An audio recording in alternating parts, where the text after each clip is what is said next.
Coach Amaka here. Notes from my dashboard. Take a listen. Once upon a time, I was asked, what makes you tick? I, first off, did not understand the question. And second off, I had not thought deeply into what makes me tick. And because at the time I was hurting, I was distraught, emotionally distraught, and I was dealing with emotional trauma. So I remember I gave a mumbo jumbo answer. I don't remember exactly what I gave, but it brings me to think, now listen, that when you aren't healed and you're trying to make a connection, a romantic connection, it gets messed up. It really gets messed up. You know why? Because when you get asked a question as simple and pure as possible, your mind ultimately filters to negativity. Your mind, it's like you don't even think straight. You're not even thinking. You can't think straight because when a question is asked you, you almost jump onto maybe a defense mechanism or a panic mechanism or panic mode. You're never really like accepting, assessing, and understanding the concept or the perspective that the question is coming from. You always filter to the deep hurt, the deep cut, the deep pain, the horror, the would I say the fear, the confusion, the um, the frustration that you are still working on healing from, right?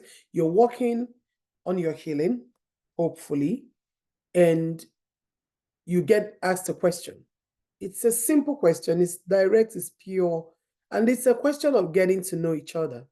And the next thing you know, you filter to that negative pool and you start pulling some negativity out of your negative pool, because the truth is that's just your default thinking. That's your default setting. That's your default understanding in that period, because you're going through a period of pain and a period of anguish and everything seems negative. Even when you don't want to be pessimistic, you just fall towards being pessimistic. You just fall to pessimism by default.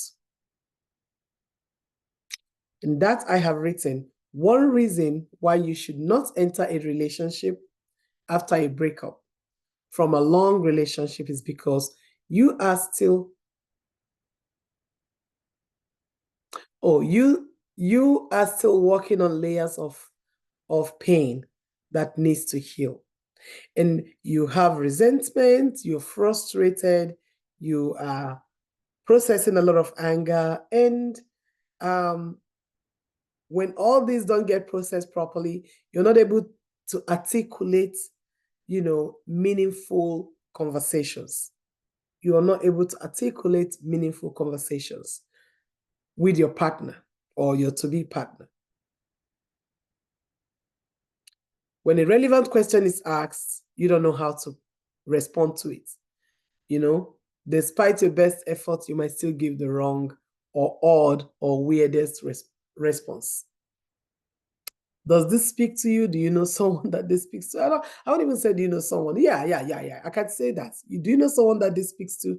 Because now that I'm healed, when I'm having a conversation and, like the getting to know you conversation, and someone filters to that part of them that is not healed by default, I can pick that. I can really pick that. And I smile in my mind going, okay, they still have some work to do. Healing comes in layers. You don't heal in one day. You heal over a period of time. And there are certain layers that you don't even get to heal or tap into until many years later, many years later. This many years later, you would have moved on with your life. Everything would have changed, almost like your past would have almost erased. And then one day, boom, you just feel a drop in your spirit. And you'd be like, wow, either I have matured. You mean I don't freak out about these things anymore? Or you say things like, you mean I didn't take offense to this? Or you mean I didn't flip? Or just something. Or you mean like I don't want to do this? Wow, I can't believe me. So healing takes time. Don't believe anyone who deceives you to think that you don't need to heal. And don't even believe yourself that you don't need to heal. If you're a grown person, if you are, for instance, if you're a mom and you have never seen a therapist, you've never sat at a table with a therapist to talk about something involving you, something pertaining to you, your well-being, your emotions, your either way of processing or dealing, or something that hurts you, that someone has done to you or done to you that hurt your feelings, and that you are either dealing with, either you're working on forgiveness or you are working on understanding that, or even perhaps you lost a partner, maybe you lost your husband or your wife, and you have never sat with a therapist to talk about what that did to you, or how you're navigating, or how you're grieving, and of course, grieving a lost one, a loved one who passed away, or grieving your marriage because the marriage had got to end, right? And you never sat with the therapist. You're fooling yourself. You're just fooling yourself. You have to go see a therapist.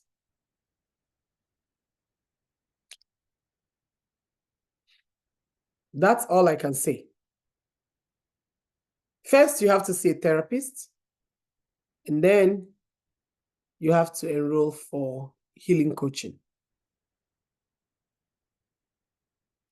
The essence of seeing a therapist is to validate your pain. You're validating your pain.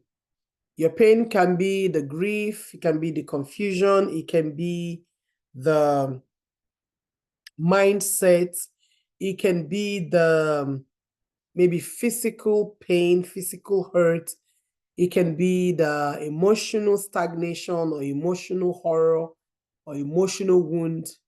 You are speaking to a therapist to help with getting you to use your word to describe exactly what that is that you're feeling and how that came about, and have that therapist validate that for you,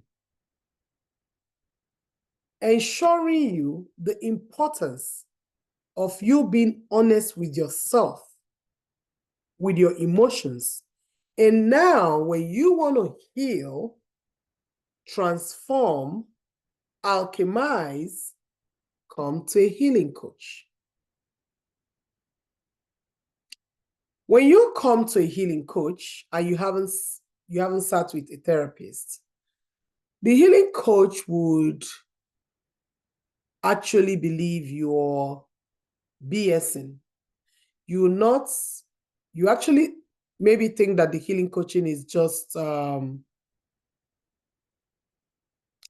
pastime thing, like you're engaging because you have some time, not because you're intentional about getting your healing, doing the work of healing.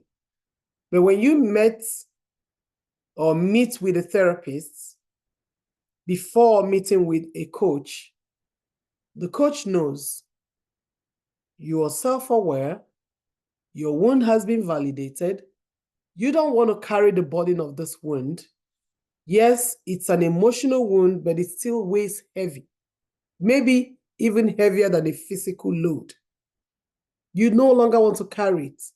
You're willing to do what it's required to relieve yourself of that heavy weight. Drop it out of your shoulder, your heart, your mind, and soul. Pick up a new idea and run with it. If you think you're good and you can do all this by yourself without any help, congratulations. Why not if not? I got a lot of help, and I worked on my healing over a period of years. How many years did it take me? It took me 5 years to finally say I healed. It took 5 years. Those 5 years were intentional 5 years of healing. And I became intentional about my healing because I knew that the situation, the circumstances that brought me the pain and the wound were designed to break me completely. And the people who were part of that circumstance were also hanging around watching to see me fail woefully. They wanted to see me crumble to my grave. And I made sure, I was very determined that I would never serve them with that desire of their hearts. And that is why I was very intentional, determined, committed to my healing. Because I knew those who were watching. They were watching because they believed I would never heal. They believed that they've done me so much damage, so much harm, and so much hurt that I would never survive. That I would always run back and crawl back to them for help, for support. And instead of serving me the support and the grace, they would continue to frustrate my life and make me miserable and make sure that I do not survive.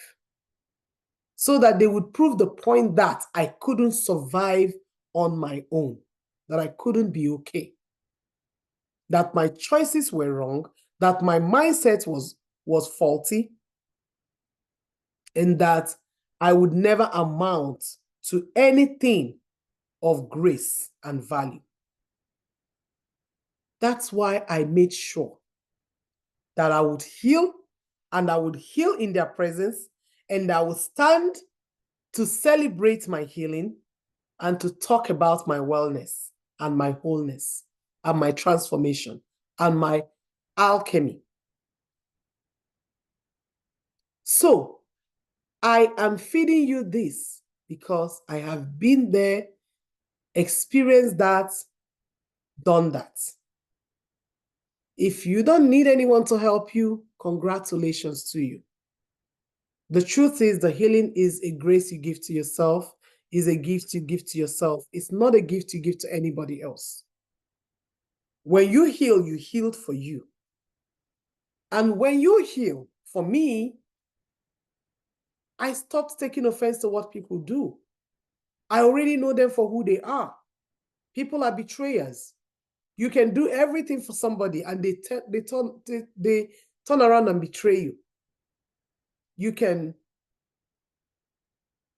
You might even stroll the mile for them, catch a grenade for them. They would never do the same for you. It doesn't hurt me, it doesn't bother me. It just makes me put a distance, create more distance between you and I. That's all it's going to do. You cannot offend me. You cannot hurt my feelings. You cannot piss me off. Maybe you can piss me off. But what I'm going to serve you is distance. It's as simple as that. Distance. Because I don't have the time nor the energy to argue, to debate, to make you think right, to make you come true for me, or to make you become upright and straight up. There's really no point in that. You chose who you want to be to me. I choose who I want to be to you.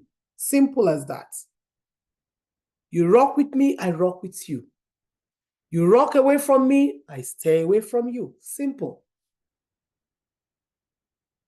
When you heal, you can smell a BS from a mile away. No one would fool you anymore, even with their fakery of friendship and fakery of, I got your back, I got your back. People don't tell you they got your back. They do it. They act it out. If someone keeps telling you, I got your back, without putting action to their word, don't believe them. And that's why I always tell people, I don't need you to stand with me nor stand for me. If you're doing that, thank you. But just remember, I got my own back. So when you are telling me, I got your back, are you really sure about that? If I call you to get my back in certain things, would you be able to? Would you be able to? Would you be able to stand for me and advocate for my well-being, advocate for my good, my better outcome? Would you be able to? Or are you going to cripple and crumble and run away?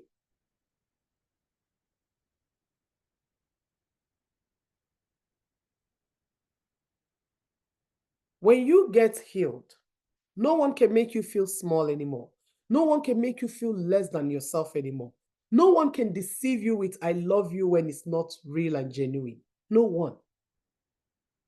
That's when you begin to understand every would I say value system that each relationship has ever served you. Relationship with your family, your siblings, your parents, relationship with your maybe spouse, ex-spouse, or boyfriend, ex-boyfriend, or fiance, ex-fiance. And that is also when you understand all the would I say the temerity of each relationship to a place of comfort in such a way that you are almost certain that you can guess an outcome of any type of relationship you're going into.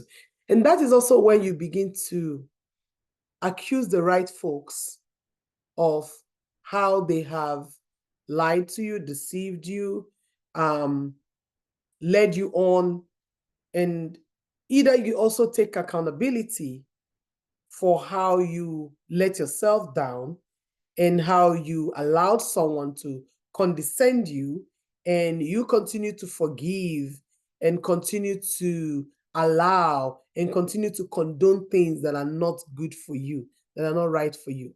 You begin to think rightly and uprightly. That's what healing does. Healing makes you to be selective with who you want to engage with and why.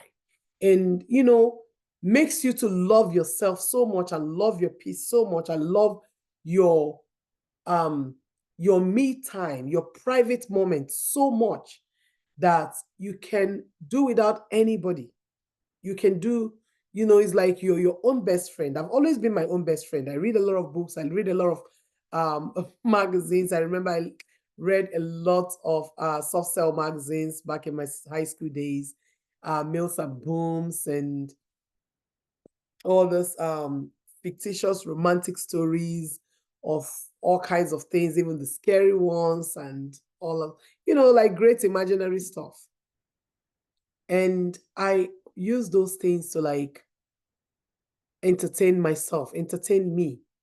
So when I have somebody, I engage. When I don't have somebody, I am enjoying myself. I'm not missing anything. I'm not missing anything. And that helps me to understand me in such a way that I know when I'm desiring to go to the club. I know when I want to hear loud music, when I want to shake my body to it.